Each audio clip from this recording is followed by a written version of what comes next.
You know what nobody tells you about betrayal? It doesn't arrive like a storm.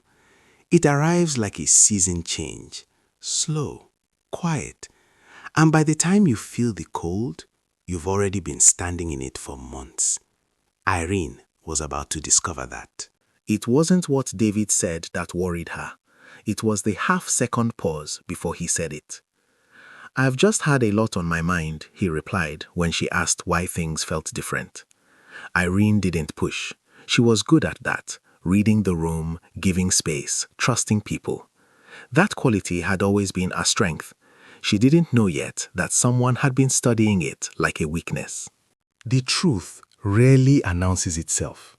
It slips out between the salad and the main course. Sunday lunch, the whole family present. Her mother reached for the bread and said almost to herself, "Zara and David always have so much to talk about. They have the same energy, don't they?" Nobody responded. Irene looked at Zara. Zara was already looking at David. Not like a sister-in-law, like someone taking inventory of something she wanted. Irene picked up her fork and said nothing, but something inside her went very, very still. Some truths you search for. Others find you while you're just standing in a kitchen making tea. David's phone buzzed on the counter. She wasn't looking for anything. She wasn't suspicious. She was just there. Zara's name popped up. "I feel like I understand you in a way she never will." Is that strange to say? Irene read it once.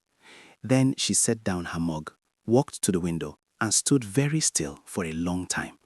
She didn't cry. She didn't rage.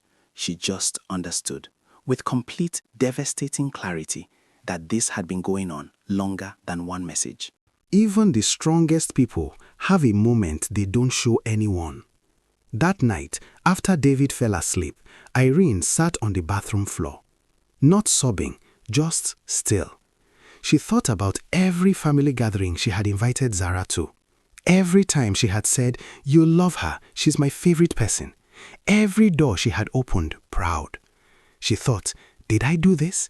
Did I hand her the key? She sat with that question for a long time. Then she stood up, washed her face, and looked in the mirror. No, she had loved her sister well. What happened next was never her fault to carry. The most disarming thing you can do to someone who expects a fight is offer them silence. Zara came over 3 days later.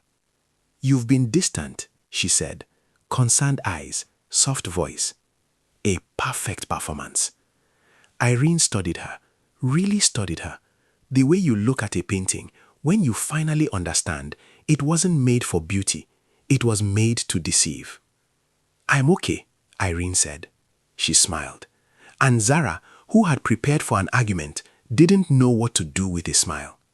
That was the moment the power shifted. A man who doesn't know he's been manipulated will defend the manipulation.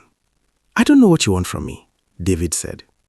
"I want you to think," Irene replied quietly, "about whose voice has been loudest in your head lately, and why." He opened his mouth, closed it. "Zara just..." "I know what Zara did," Irene said. Not angry, not bitter, just certain. And that certainty unsettled him more than any argument could have. Patience is unbearable to someone who was counting on your panic. Zara pushed harder when she sensed she was losing ground.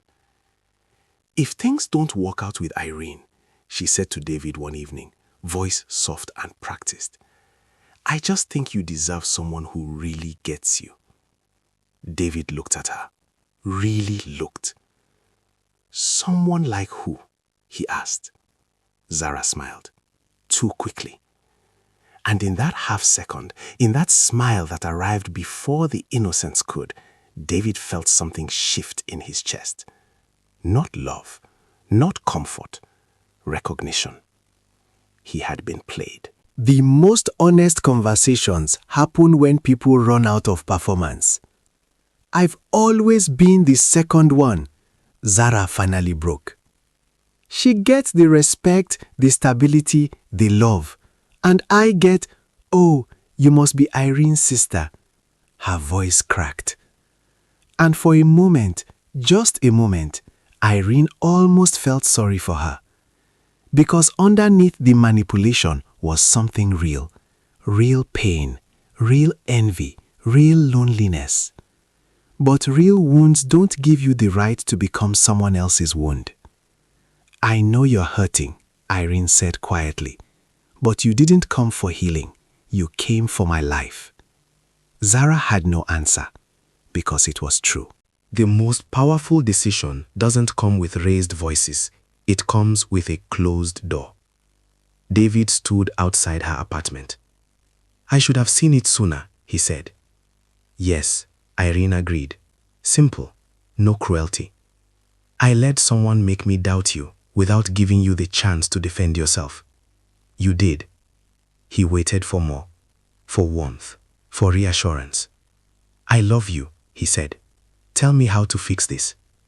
Irene looked at him for a long time. I believe you love me, she said finally.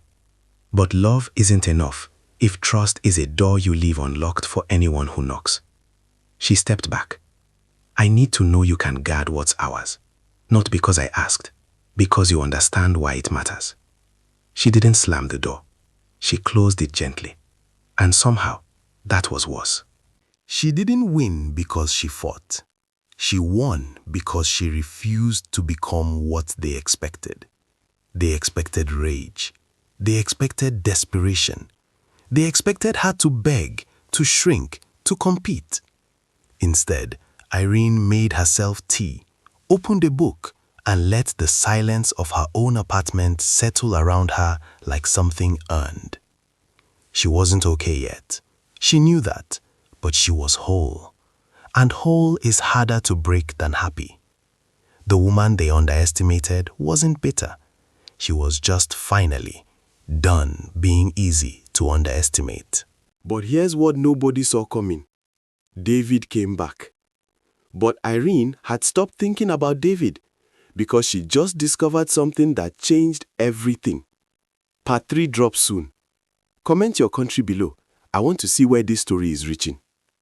Follow me on Facebook and subscribe on YouTube, Usman22 Studio. Because the next chapter isn't about a man. It's about a woman finally learning who she really is.